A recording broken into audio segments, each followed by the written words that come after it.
কলকাতার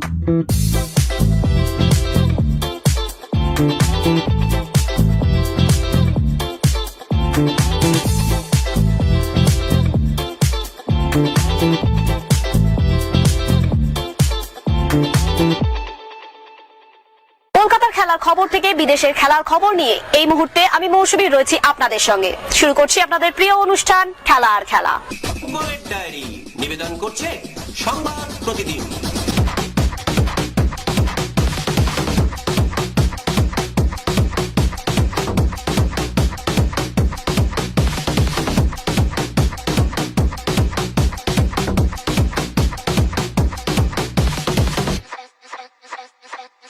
জল্পনায় সত্যি হলো, আগামী শনিবার যুব ভারতীদের ইস্ট বেঙ্গল বনাম মোহামেডান ম্যাচটি পিছিয়ে দেওয়া হলো। ঈদের জন্য আগে এই ম্যাচ পেছানো নিয়ে একটা আশঙ্কা তৈরি হয়েছিল।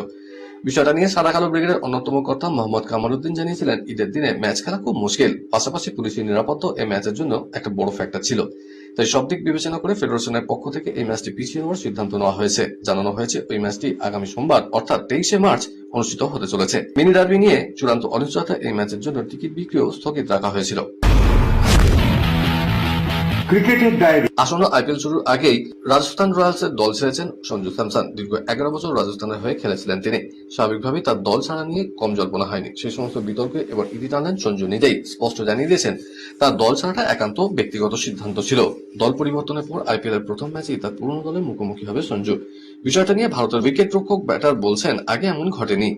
এই প্রথমবার তিনি আইপিএল এ রাজস্থানের বিপক্ষে খেলবেন। যদিও মাঠে নামার পর তার যে কোন রকম আবেগ কাজ করবে না, সে কথা জানাতেও বলেননি সঞ্জু।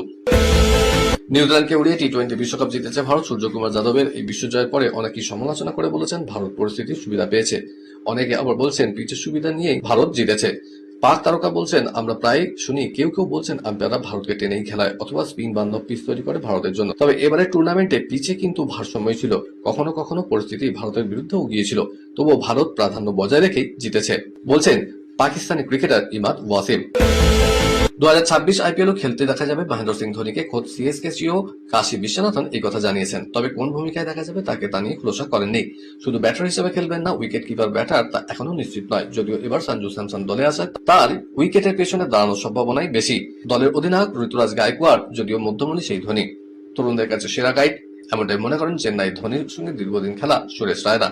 30শে মার্চ এবার আইপিএল অভিযান শুরু করবে 5 বারের চ্যাম্পিয়নরা। গুয়াহাটিতে প্রথম ম্যাচের প্রতিপক্ষ রাজস্থান রয়্যালস। আর জল্পনা যদি সত্যি হয়, তাহলে এটাই ধোনির শেষ আইপিএল মরশুম। খেলার আরো খবর রয়েছে, কিন্তু এখন সময় একটা ছোট্ট ব্রেকের। ফিরছি ব্রেকের পর, সঙ্গে থাকুন।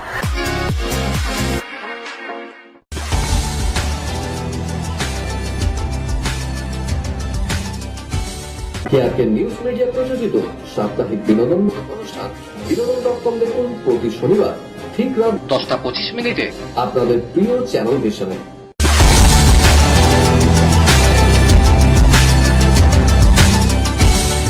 ব্রেকের পর আমি আবার হাজির খেলা আর খেলাতে।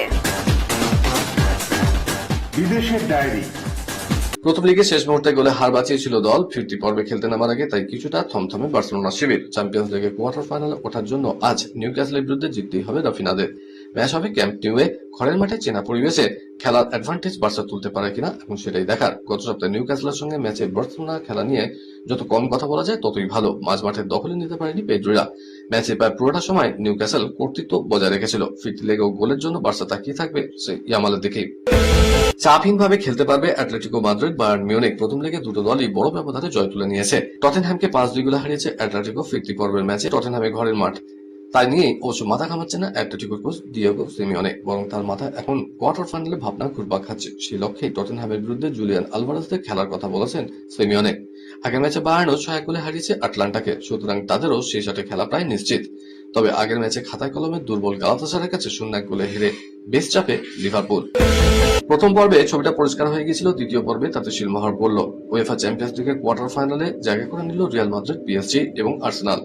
ম্যানচেস্টার সিটিকে 2-1 গোলে মিলিয়ে 2 পর্বে 5 গোল করলেন আর্লিং হালান্ড। চেলসি পিএসজি ম্যাচে চেলসিকে দেখে মনে হচ্ছিল পাড়ার কোনো ক্লাব খেলছে, তাদের নিয়ে ছেলে খেলা করলো পিএসজি। 2 পর্ব মিলিয়ে 8 গোল হজম করলো চেলসি। 2 পর্বেই দাপট দেখালেন কিবিচা, কাভারাৎসকেলিয়া। ঘরের মাঠে জঘন্য ফুটবল খেললো চেলসি। সমর্থকরা মাঠেই বিদ্রুপ করলেন। পিএসজির গোলের পর দেখা গেল চেলসির সমর্থকরা হাততালি দিচ্ছেন। এর থেকে লজ্জার আর কি হতে পারে। আরো একবার মুখোমুখি ভারত ও পাকিস্তান, খেলার মাঠে আবার দেখা যাবে দুই দলের দ্বৈরথ। গত মাসেই টি-20 বিশ্বকাপে পাকিস্তানকে হারিয়েছে ভারত। 5 মাস পর আবার বিশ্বকাপে দুদল মুখোমুখি, তবে এবার অন্য খেলায়।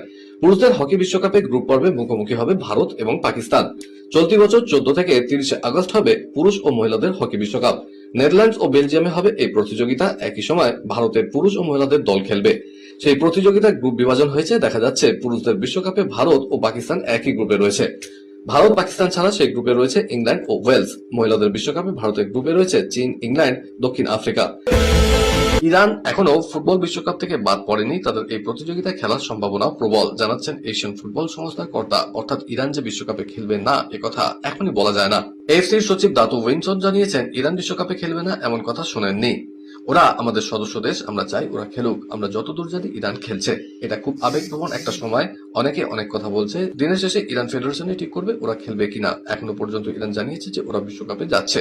কিছুদিন আগে ইরানের ক্রীড়ামন্ত্রী আহমেদ দনিয়ামালি একটি সাক্ষাৎকারে বলেছিলেন, এই দুর্নীতিগ্রস্ত শাসক আমাদের নেতাকে হত্যা করেছে। সেটা মাথায় রেখে কোনো পরিস্থিতিতেই আমরা বিশ্বকাপে খেলতে যাব না।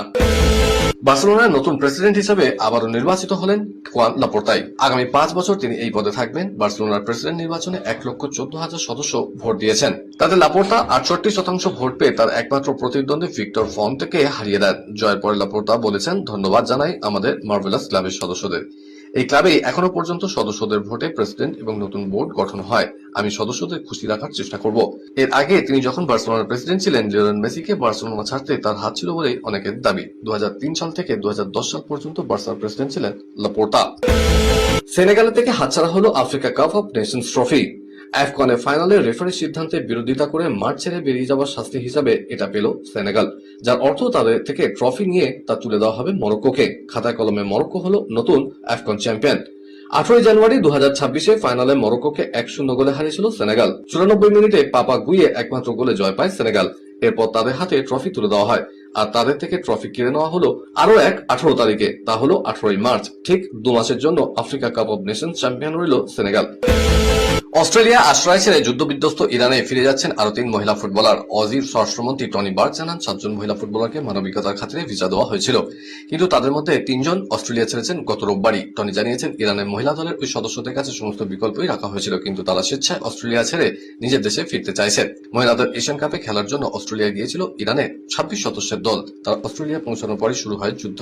আমেরিকা এবং ইসরায়েলের যৌথ হামলায় আয়াতুল্লাহ খামেনেইর মৃত্যুর পর জাতীয় সঙ্গীত বয়কট করেছিলেন ইরানের জাতীয় দলের মহিলা ফুটবলাররা। তারপর থেকে প্রশ্ন ছিল, এহেন আচরণের পর তারা আদৌ নিরাপদে ইরানে ফিরতে পারবেন? খানিকটা প্রাণ ভয় দলের বেশ কয়েকজন সদস্য আবেদন করেছিলেন অস্ট্রেলিয়ায় ভিসার জন্য। ইন্দোরে জাতীয় টেবিল টেনিস চ্যাম্পিয়নশিপের রানার্স হলো বাংলা পুরুষ দল। ফাইনালে পেট্রোলিয়াম বোর্ডের কাছে 0-3 ব্যবধানে হারেন বঙ্গ প্যাডলাররা। দলে ছিলেন অনিকেত সেন চৌধুরী, অঙ্কুর ভট্টাচার্য এবং বোধিসত্ত্ব চৌধুরী। মহিলা বিভাগে চ্যাম্পিয়ন হয়েছে আরবিআই। সেই দলে আছেন বঙ্গ প্যাডলার ও হিকা মুখোপাধ্যায়। রানার্স পেট্রোলিয়াম বোর্ডের হয়ে নেমেছিলেন বাংলা সেন্দ্রলা দাস। কলকাতার ডায়েরি। আজ ফের একবার অস্কার ব্রুজোর তত্ত্বাবধানে মহামেডান ম্যাচের প্রস্তুতি শুরু করেছে ইস্ট বেঙ্গল। আপাতত মিনি ডার্বি অব্দি অস্কারের উপরেই ভরসা রাখতে চাইছেন ম্যানেজমেন্ট।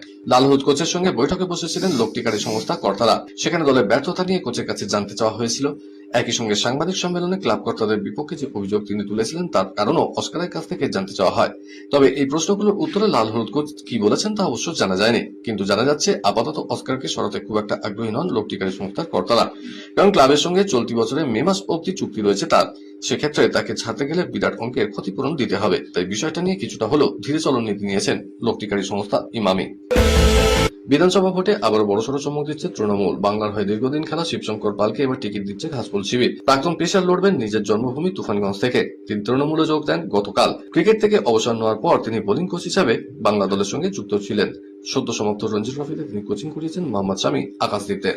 আসন্ন বিধানসভা নির্বাচনে তৃণমূল কংগ্রেসের প্রার্থী হিসাবে ভোটের ময়দানে লড়াই করতে নামলেন 4 খেলোয়াড়। এদের মধ্যে রয়েছেন রঞ্জি ট্রফি খেলা ক্রিকেটার শিবশঙ্কর পাল, ফুটবল খেলোয়াড় বিদেশ বসু এবং আন্তর্জাতিক অ্যাথলেট স্বপ্না বর্মন। অবশ্য এবারে টিকিট পেলেন না বাংলা ক্রিকেট দলের প্রাক্তন অধিনায়ক মনোজ তিওয়ারি। গত বছর তৃণমূলের প্রার্থী হিসেবে জয়লাভ করে ক্রীড়া দপ্তর প্রতিমন্ত্রী হিসেবে মনোজ তিওয়ারিকে দেখতে পাওয়া গিয়েছিল। তার আগে তৃণমূলের প্রার্থী হিসেবে জয়লাভ করে লক্ষ্মীরতন শুক্লাও ক্রীড়া প্রতিমন্ত্রী হয়েছিলেন। আজকের মতো এই পর্যন্তই। আগামীকাল আপনাদের সঙ্গে আবার দেখা হবে ঠিক এই সময় এই চ্যানেলে। বাই।